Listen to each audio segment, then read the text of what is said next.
What's up guys, my name is Guillaume, this is Thomann's Guitars and Basses and welcome to this 4th edition of our Hit the Tone Q&A. You guys keep asking questions under every single video, under the previous Q&As, and I mean, as long as you keep asking questions, I'm going to keep answering them. Let's get started with this one, with the first comment from one of our good friends here on the channel, Mr. Artur Brozowski. Someday I'm going to be able to say it without stopping before. Awesome commenter under every single one of our videos. And that particular one was under the police, the latest police episode. And he writes, I'm 5 seconds deep into the video and I already need to scream, why does it sound like Edge of Desire? That's a really good comment. That's a really good question. It's partly because of the song and partly because of me, I guess. And that there's a little bit of John Mayer sliding its way into pretty much everything else that I play at this point. But the sound is really reminiscent.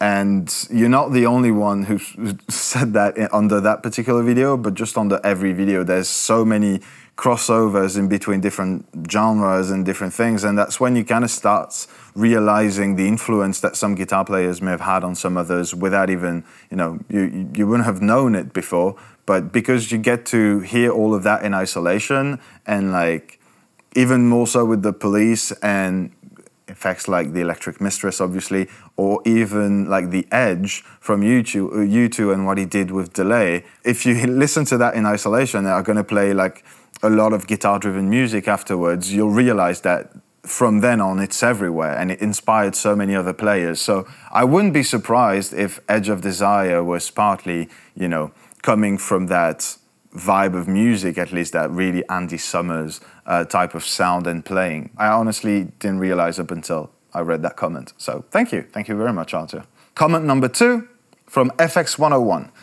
Pity that hitting the tone wasn't done with an ST62. They are capable of it, remarkable S-type guitars. Thank you, FX101. If you're not aware, the ST62 is a Harley Benton S-type guitar. Very affordable guitar. I think these go for about 120, 140 euros-ish in dollars, pretty much the same thing. But yeah, they are remarkable guitars. We've done like plenty of Harley Benton sort of focused videos or just used Harley Benton guitars across the channel, and they're really, really good.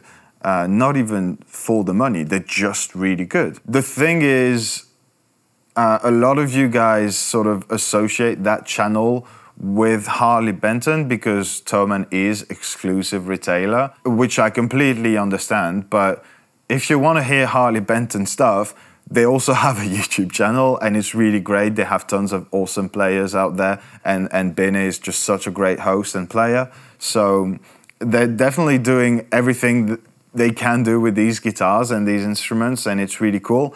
Here we use them, but I mean, we don't have any reasons to use them more than we'd use other instruments. If you guys are interested in that and doing like some special Hit the Tone episodes, like really, really down on a budget, for example, or even just to hear some Harley Benton stuff, do let me know in the comments because I'd be happy to do them. On to comment number 3, that is coming from Flieder, not too sure, it's on the screen. Great work, man. It looks like you don't use your pinky to play. Oh my God emoji, or whatever that emoji is. That was under the Comfortably Numb video. And that's kind of a twofold reason. I do use my pinky. I actually use it quite a bit, and I spent some time, I was struggling with it when I was 18 to 20-ish, and I worked a lot to sort of make sure that I could include it into whatever I wanted, and practiced a lot of legato, a lot of scales, and more intricate chords that don't give you a choice. You have to use your pinky. So I am comfortable using that finger completely, but I don't think that, first off, I don't think that particular solo from Comfortably Numb really requires it, because it's mostly happening in that pentatonic box, and so you don't need to stretch out as much. And if you don't need to use it, I'm not going to use it just for the sake of it. And the second reason is that for that video, I didn't know that I was going to be filming Pink Floyd on that day.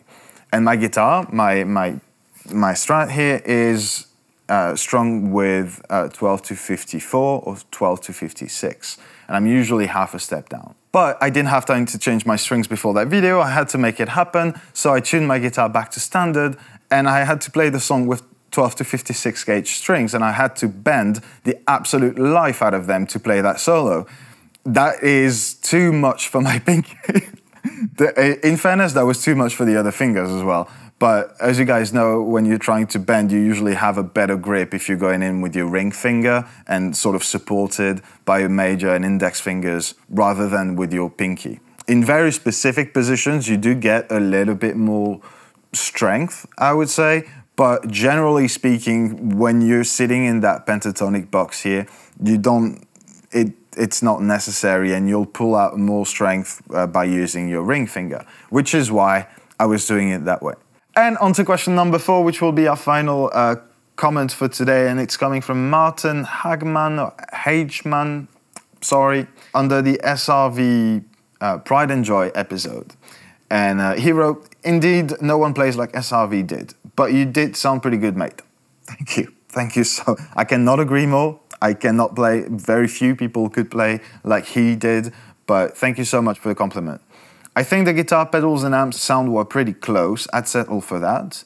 Do you reckon I could get a similar sound out of a Klon knockoff with the gain low, used as a boost pedal into a Tube Screamer knockoff?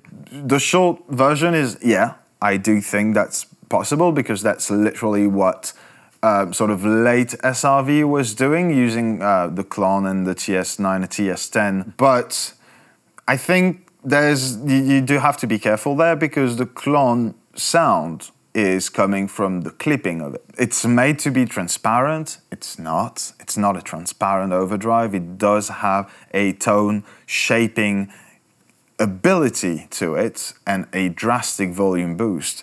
But the sound of it, and the thing that people go crazy for, is the gain of it and the gain structure of like any clone type pedals. I would say a Tube Screamery pedal afterwards with everything at 12, and then adjust the tone mostly, depending on which amp and guitar pickups you have.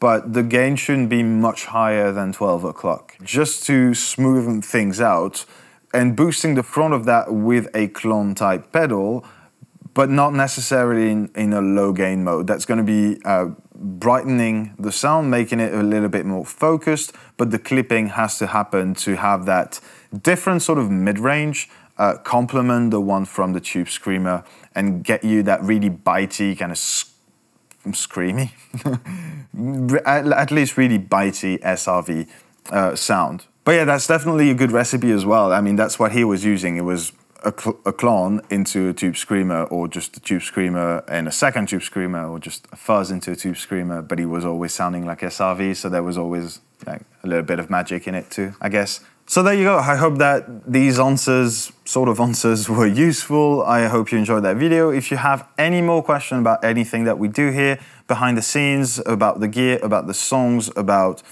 a previous video, please put them in the comment section down below, and I'll make sure to check them out and possibly answer them in a future Q&A episode.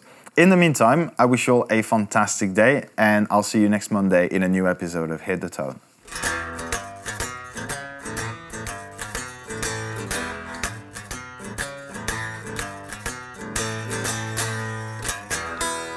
I don't need an amp, man. That guitar is just loud enough.